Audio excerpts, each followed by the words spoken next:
Welcome to the Alpha Training and Consulting's online training program. Today we're going to answer the question, what is a right skewed distribution? That's a great question. First of all, keep us in mind should you ever need any ASQ certification preparation training. We've been doing that for 20 years. We've become very good at it, and we would be honored to have you as one of our students.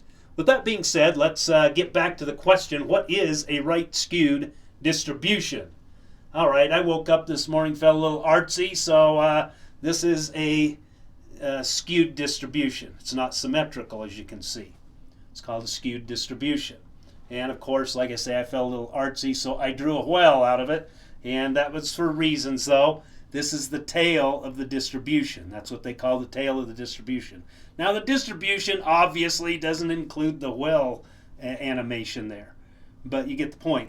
But it's always skewed in the direction of the tail, and that's the tail as it trims out there. That's the tail side of the distribution. So as a result, this is called a right skewed distribution. And on the number line, if you go right far enough, you end up with what? Positive or negative numbers. You end up with positive numbers, so they'll also call it a positively skewed distribution. So it has two names. Right skewed distribution or positively skewed distribution. So keep that in mind. Now, how do you know that you have a positively skewed distribution?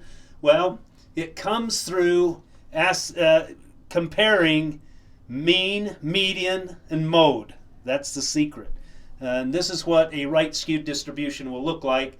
First of all, when you do this, the mode, it will be this longest line, because that's the most this is a frequency distribution. That's the most frequently occurring number is right there, the longest line. So that's called the mode.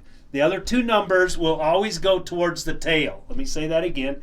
The mode's the longest line. The other two numbers will always go towards the tail, and the median will always be in the middle. So that this is what happens for a right skewed or positively skewed distribution. The mean is going to be greater than the median is going to be greater than the mode. So if you compare those three central tendency numbers and it ends up being that way, that's an indication that you have a right skewed or a positively skewed distribution. And that's it for that one. That was pretty simple, wasn't it? If you have any questions, please contact me, and I'd love to visit with you. And there's also my website, should you desire to visit that. Again, keep us in mind should you ever have any need for ASQ certification preparation training. Thank you, and have a great day. Goodbye.